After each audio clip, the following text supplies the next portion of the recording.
अगर आप एक नई 7 सीटर या एक 5 सीटर लेने का सोच रहे हैं लेकिन बजट बहुत ज़्यादा नहीं जाता लेकिन फीचर्स भी पूरे चाहिए, तो आई पर्सनली बिलीव आपके लिए टाटा कंपनी ने बहुत अच्छी ऑप्शंस यहाँ पर लॉन्च कर दी हैं। The safari adventure x and the Harrier adventure x. अब ये एक ऐसे वेरिएंट्स हैं जिनमें आपको फीचर्स भी मिलेंगे, सेफ्टी तो ऑब्वियसली आपको मिल ही रही है, लेकिन बिना ज़्यादा पैसा खर्च किए। टॉप से एक नीचे वाले वेरिएंट्स हैं, फीचर्स ही फीचर्स मिलेंगे। आज की इस वीडियो में डिटेल में करेंगे इन दोनों वेरिएंट्स को डिस्कस, लेकिन उससे भी इंपॉर्टेंट हो जाता है कि पहले हैरियर कवर करते फिर करेंगे सफारी। हेलो फ्रेंड्स, मेरा नाम है ऋषभ, मैं हूं आपका car guide and this is the all new Tata Harrier adventure x and x plus, जिसको हम करेंगे डिटेल में डिस्कस। तो अगेन 20 लाख का मन में लेके चल रहे हो तो एक बार इधर देख लो, बिकॉज बहुत बढ़िया ऑप्शन आपके लिए हाजिर है।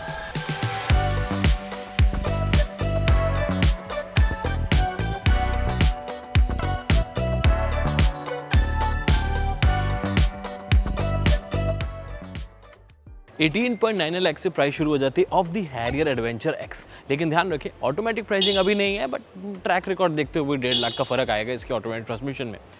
और इंटरेस्टिंगली ये है एडवेंचर एक्स, बट एक एडवेंचर एक्स प्लस आता है जो कि आपको पूरा दिख रहा है, जिसकी प्राइस 34,000 ही एक्स्ट्रा, जिसमें आपको ADAS लेवल 2 EPB वगैरह ये सब एक्स्ट्रा मिल जाते हैं, जिसमें 17 फीचर्स मिल जाते हैं। ड्राइवर डोज भी मिलेगा आपको, डिटेक्शन है जो अलर्ट रहता है। बट इंटरेस्टिंग वही है कि यार मुझे पर्सनली ये लगता है कि जब आपको 18.9 लाख के एक शोरूम प्राइस पे इतना बड़ा साइज़ मिल जाए और ये सारे फीचर्स मिल जाए, it's a great value for money option, जहाँ पर कोई नहीं कह सकता कि ये टॉप से एक नीचे वाला वेरिएंट है। पहले तो पूरे वेरिएंट लाइनअप ही चेंज कर दी, 11 वेरिएंट थे, अब 5 और 6 रह गए सफारी हैरियर के हिसाब से। लेकिन हैरियर एडवेंचर एक्स में ADAS भी मिल रहा है। 18.99 में आपको मैनुअल में भी ADAS फीचर्स मिलेंगे, 12 ADAS फीचर्स। अगर इसका ऑटोमेटिक वेरिएंट लेंगे तो 13 फीचर्स हो जाएंगे, जिसमें अडेप्टिव क्रूज कंट्रोल एडिशनल मिलेगा। बाकी वही grill design, 360 degree camera, Tata का 2D लोगो, LED TRLs, projector LED headlamp setup. यानी कि अगेन कोई नहीं बोल सकता कि एक लोअर वेरिएंट है, टॉप से नीचे वाला है। कुछ फीचर्स जो ऑफकोर्स नहीं मिलेंगे वो भी बताता रहूँगा, बट मेरा मेजर फोकस ये है कि 19 लाख के एक शोरूम में क्या क्या मिलता है, या 19.34 लैक्स में आपको क्या क्या मिलता है वो बताना।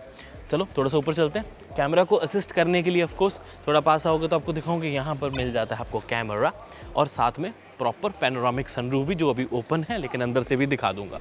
इस गाड़ी का सिर्फ साइज़ ही बड़ा नहीं है, इसका इंजन भी काफ़ी बड़ा है। Kryotec 2 litre 170 PS and 350 newton metre stock, again ultimate power generate करता है, थ्रस्ट प्रोवाइड करता है, माइलेज अच्छी प्रोवाइड कर देता है। रिफाइनमेंट थोड़ी सी इतनी आती थोड़ी सी बेटर हो सकती थी, बट उसके अलावा अगर आप इस इंजन को देखेंगे तो बहुत सारे बड़े बड़े ब्रांड्स और बड़ी बड़ी कंपनीज़ ने इस इंजन को यूज़ किया है, और टाटा तो कब से यूज़ करता आ रहा है, और ये इंजन हमेशा अल्टीमेट परफॉर्मेंस प्रोवाइड करता है। तो आई पर्सनली बिलीव अगेन इस प्राइस में ये साइज़ के साथ ये इंजन बिल्कुल परफेक्ट जाता है आपके लिए। ये जो सीवीड कलर देख रहे हो, कंपनी से काफ़ी हाईलाइट करी और करना भी चाहिए, अच्छा लग रहा है कि एक्सक्लूसिव हो जाता है, ऐसा कलर आपको और देखने को नहीं मिलता। बट इस गाड़ी की खास बात हो जाती है इसकी लेंथ, कितनी ह्यूज रोड प्रेजेंस बन के आती है इसकी। और इनको कॉम्प्लीमेंट करने के लिए कंपनी ने एक चीज़ और दी है, वो दी है आपको टाइटन फोर्स 17 इंचेस के एलॉय व्हील्स। अब ये वही डिज़ाइन है जो कि आप पहले भी हैरियर में देखते आए हो, इसके कुछ वेरिएंट्स में भी आपने देखे, but to be very honest मुझे लगता है कि डिज़ाइन थोड़ा और बेटर किया जा सकता था। चाहे 17 इंचेस रखते हैं, बट डिज़ाइन थोड़ा बेटर की इंप्रूवमेंट के एक स्कोप है कहीं ना कहीं, और कंपनी को मैंने बताया, उन्होंने फीडबैक बहुत अच्छे से लिया। आई होप उसमें थोड़ी सी चेंजेस किए जाएंगे। बट हाँ, अगर आप अपर वेरिएंट लेंगे तो आपको डिफरेंट अलॉय व्हील सेटअप मिलेगा। उसके अलावा हाई ग्राउंड क्लियरेंस तो आपको मिलती ही मिलती है। थोड़ा ऊपर आएंगे तो हैरियर की बैजिंग, LED आपको turn indicators on the blacked out ORVMs, 360 degree camera का साइड कैमरा, बड़े massive roof rails, body colour door handle के साथ साथ ऑल 4 डिस्क ब्रेक्स भी आपको सेफ्टी के लिए मिलेंगी। अब हम जब सेफ्टी की बात कर रहे हैं और टाटा की गाड़ी शूट कर रहे हैं, तो सेफ्टी में तो कोई शक है ही नहीं। ग्लोबल NCAP, भारत NCAP, हर जगह आपको प्रॉपर 5 स्टार सेफ्टी रेटेड मिलती है, एंड वो भी लेटेस्ट, पुराना रिकॉर्ड नहीं, लेटेस्ट वाली। तो जिसकी वजह से आपको श्योरिटी रहती है कि भाई मैं तो एक solid safe made in India, build for India गाड़ी में बैठा हूँ। मेरी शर्ट देख के भी आपने सोच ही लिया होगा कि मुझे ये ग्रीन कलर कितना अच्छा लगता है। हालांकि मैं प्लान नहीं कर रहा था, ऑटोमेटिकली हो गया, that's a great thing. But हाँ, रियर साइड ओवरऑल अगर आप देखेंगे तो आई नो कोई ऐसा बड़ा चेंज नहीं है, बट फीचर्स ज़रूरत के सारे मिल जाते हैं इस प्राइस में भी। जहाँ पर आपको प्रॉपर शार्क फिन एंटीना, यहाँ पर आपको स्पॉइलर भी पीछे तक आता हुआ, high stop lamp, washer, defogger, wiper, rear camera, बड़ी क्लैडिंग, हैरियर की बैजिंग, रियर पार्किंग सेंसर्स के साथ कैमरा। तो जैसे मैंने बता ही दिया, जो फीचर नहीं मिलता वो है ये, जेस्टर पावर टेल वगैरह यहाँ पावर टेल किट आपको नहीं ऑफर किया जाता इस वेरिएंट में, जो कि आपको टॉप वेरिएंट में ऑफर किया जाएगा बेसिकली। बट हाँ, बूट स्पेस काफ़ी अच्छी मिल जाती है, जिसमें आप बड़े बड़े बैग्स ईजिली रख पाते हो। फैमिली के साथ ट्रिप पे जाना चाहते हो तो डेफिनेटली हैरियर एक बहुत बढ़िया कंपेनियन रहता है।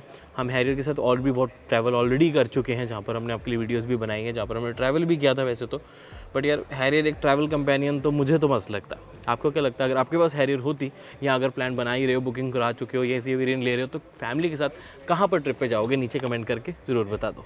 जैसे एक्सटीरियर थोड़ा एक्सक्लूसिव सा लगता है ना, वैसे इंटीरियर भी लगता है। जैसे कि ब्लैक एंड टैन का कलर कॉम्बिनेशन, जिसका जो कलर ग्रेड है वो मुझे सही लगा बिल्कुल।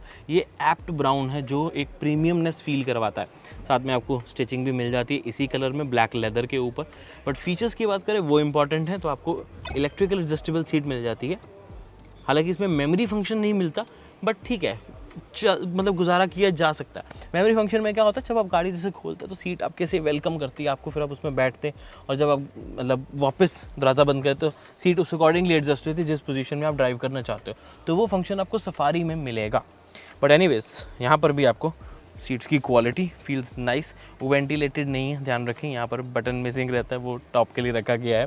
तो इस गाड़ी में हाँ, पर यार फील अच्छी दे रही है, नो डाउट। आओ फीचर्स दिखाता हूँ। इंटीरियर में काफ़ी कुछ मिलेगा। 10.25 इंचेस की touch screen, Android auto, Apple CarPlay, wireless connectivity, Tata का ही यूजर इंटरफेस जो कि आप काफ़ी देर से देखते हुए आ रहे हैं, works perfectly fine with a 10.25 inches cluster. ये मैं एक्सपेक्ट नहीं कर रहा था यार। जब एक्सपेक्टेशन से चीज़ बढ़कर मिलती है तो दिल तो खुश होता ही है। यहाँ पर आपको डिजिटल क्लस्टर मिल जाता है जिसमें सारी ऑप्शन मिलेगी, चाहे वो डिस्टेंस टू एम्प्टी हो, सीट बेल्ट किसने लगाई है, जी फोर्स मीटर भी आएगा, किधर जा रहे हो किधर नहीं जा रहे हो, फ्यूल, ये वो इतनी सारी इन्फॉर्मेशन आती है। But yet it is simple to read. Cluster नहीं होता, जिस तरीके से यूज़ करना चाहते हैं, जिस तरीके से देखना चाहते हैं वो ऑप्शन मिलेगी, एंड उसे ऑफकोर्स आप कस्टमाइज भी कर सकते हैं। कहाँ से कर सकते हैं? स्टीयरिंग माउंटेड कंट्रोल से। टाटा के इल्यूमिनेटेड लोगो, सारे controls with voice commands, Bluetooth connectivity, ADAS के सारे फंक्शंस विद क्रूज कंट्रोल, क्योंकि अडेप्टिव क्रूज कंट्रोल भी मिलता है। ऑटोमेटिक में अगर आप देखते हैं तो आपको 13 एडास फीचर्स मिलते हैं अडेप्टिव क्रूज कंट्रोल के साथ। सारी लिस्ट लगा देता हूँ। सबसे इंपॉर्टेंट होते हैं lane keep assist, automatic emergency breaking, वो सब आपको मिल रहा है। मैनुअल लेंगे तो बस अडेप्टिव क्रूज कंट्रोल नहीं मिलता, नॉर्मल क्रूज कंट्रोल मिलेगा, बाकी सब आपको सेम एडास मिलेंगे। जो चीज़ मुझे थोड़ी सी कमी लगती है वो है ये, इस वेरिएंट में ऑटो डिमिंग IRVM होना चाहिए था। ये आपको मैनुअल IRVM ऑफर किया जाएगा। बाकी touch based AC controls, hazard lamp, थोड़ा सा नीचे देखते रहेंगे तो टेरेन मोड्स भी मिलेंगे, eco mode, drive mode, sports mode के साथ USB-A port and type C fast charging port 45 watt वाला। ऑटोमेटिक ट्रांसमिशन का जो गियर सिलेक्टर है वो मुझे अच्छा लगता है। बाकी electric parking brake, auto hold भी ऑफर कर रही है कंपनी, कप होल्डर्स वगैरह, ये तो देखो बेसिक चीज़ें। यहाँ पर भी आपको type C type A port, 12 volt का सॉकेट भी मिलेगा, एंड टाटा का सिग्नेचर चीज़ जो बहुत ही अच्छी देते हैं वो ये है glove box. Massive glove box, ऊपर अलग नीचे अलग, स्टोरेज की ऑप्शन कस्टमाइजेशन के साथ मिल जाती है। बड़ा सामान, पेन वगैरह सब आप बहुत इजीली रख पाते हैं। जो चीज़ पर्सनली ज़्यादा अच्छी लगी है वो है इंटीरियर की ये scheme, wooden finishing, proper leather, piano black. तो इससे आपको बिल्कुल भी नहीं लगता कि टॉप से नीचे वाला वेरिएंट लिया। देखो, जिसको टॉप का पता होगा कि हाँ यार 12 इंचेस की स्क्रीन मिलती है, ज़्यादा बड़ी, जिसमें ज़्यादा इन्फॉर्मेशन होती है, तो ठीक है, ऑटो डिमिंग IRVM एक कमी लग सकती है, लेकिन उसके अलावा सब कुछ आपको बढ़िया मिलेगा। मल्टीपल स्पीकर सेटअप भी है, LED लाइट्स भी हैं, ऊपर देखेंगे तो पैनोरामिक मैसिव सनरूफ भी है। इन सीट्स में वेंटिलेशन की थोड़ी सी कमी है। बड़ी गाड़ी के बेनिफिट्स, रियर स्पेस काफ़ी मिल जाती है, चाहे सामान रखना हो चाहे खुद बैठना हो। विड्थ भी अच्छी है, थोड़ी सी ट्रांसमिशन डालना है, बट फिर भी 3 लोग बैठ जाते हैं क्योंकि विड्थ अच्छी है, तो शोल्डर उतने ज़्यादा नहीं टकराते। 2 एडजस्टेबल हेडरेस्ट होने के साथ साथ मैसिव पैनोरामिक सनरूफ का व्यू, रियर AC वेंट्स आपको B पिलर पे मिल जाते हैं। बाकी पीछे तक आते 6 एयरबैग्स की सेफ्टी तो आपको मिलेगी, और जैसे टाटा है सेफ्टी तो मिलनी है। अब पीछे बैठे तो गाड़ी तो चला नहीं रहे, तो कुछ एंटरटेनमेंट के लिए चाहिए, तो मल्टीपल स्पीकर तो मैंने आपको बता दी। बट कई बार प्राइवेट चीज़ें करनी है तो आप चार्जिंग पे अपना फ़ोन भी लगा सकते हैं। चार्जिंग खत्म नहीं होगी तो लॉन्ग रूट्स पे जाओ, फ़ोन चलाते जाओ, टैबलेट चलाते जाओ। Fast charging port, USB-A and type C port मिलेंगे। कमी छोटी सी, आर्म रेस्ट और कप होल्डर्स। तो जो आप बैठे और कुछ साथ में ड्रिंक रखना चाहते हो तो वो आपको साइड पे ही रखनी पड़ेगी। साइड पे जगह काफ़ी है, बट ऑफकोर्स सेंटर में सीधा कप आम रखना ज़्यादा अच्छा लगता है। हैरियर में अच्छी बात ये लगती है कि पार्सल ट्रे इतनी बड़ी है कि 2-3 बड़े बैग्स तो आप इजीली यहाँ भी रख सकते हो, और छोटा मोटा सामान भी। हाँ, विजिबिलिटी का ध्यान रखते हुए अंदर ही प्रॉपर सामान रखना, बट एटलीस्ट आपको प्रोविजन मिल जाती है कि आप बड़े सामान सेफली और इजीली यहीं से रख सकते हैं। पार्सल ट्रे बहुत बढ़िया भाई, मज़ा आ गया। अब इस हैरियर का सबसे बड़ा एडवांटेज ये मिलता है कि इस प्राइस में आपको इस साइज़ की गाड़ी मिल जाती है विद फीचर्स। ऐसा नहीं है कि फीचर्स नहीं मिल रहे, तो ज़रूरत के फीचर्स से बढ़कर ही चीज़ें मिलती हैं। कन्वीनियंस के लिए 360 डिग्री कैमरा है, सेफ्टी के लिए ADAS लेवल 2 है, प्रीमियम लेदरेट इंटीरियर है, बड़ी स्क्रीन के साथ साथ आपको प्रॉपर अंदर लाइटिंग, पैनोरामिक सनरूफ, बड़ी boot space end of course ये स्टैंड्स पूरा मिल जाता है। और टाटा हैरियर का नाम भी, जो कि अपने आप में एक स्टोरी बयान करता है, और आपको इस प्राइस में अगर इस गाड़ी को एक्सपीरियंस करने को मिलता है तो डेफिनेटली एक बहुत अच्छी ऑप्शन मार्केट में अवेलेबल है। अब अंडर 20 लाख्स ये ऑप्शन मुझे पर्सनली समझ आई है। आपके पास अंडर 20 लाख्स और ऑप्शन भी आती है, बट एक बार इसको कंसीडर करना बहुत इंपॉर्टेंट हो जाता है क्योंकि साइज़ बड़ा मिल जाता है। आपके पास थार रॉक्स अच्छी ऑप्शन है, क्रेटा सेल्टोस तो है ही है, कंपैरेटिवली फीचर्स ज़्यादा, automatic transmission but size comparatively छोटा, बट फीचर्स इधर भी ज़्यादा मिलते हैं। सिर्फ साइज़ 2 लीटर का इंजन भाई, बाकी जगह आपको छोटा इंजन मिलेगा। 170 PS 350 न्यूटन मीटर स्टॉक, कम तो बिल्कुल नहीं होते, बहुत ज़्यादा होते, तो उस वजह से हैरियर एक बहुत बड़ी ऑप्शन रहती है आप सबके लिए। अब ऐसा है कि ये वीडियो थोड़ी लंबी चली गई है, तो मैं ऐसा सोच रहा हूँ कि सफारी के ऊपर अलग से वीडियो बनाता हूँ, क्योंकि जिसको 5 सीटर चाहिए ज़रूरी नहीं उसको 7 सीटर चाहिए। तो जिनको हैरियर चाहिए उनके लिए, जिनको 5 सीटर चाहिए उनके लिए ये वीडियो यहीं पे ख़त्म। मैं मिलता हूँ आपसे अगली वीडियो में। Until then drive safe, take care, I love you guys, bye bye.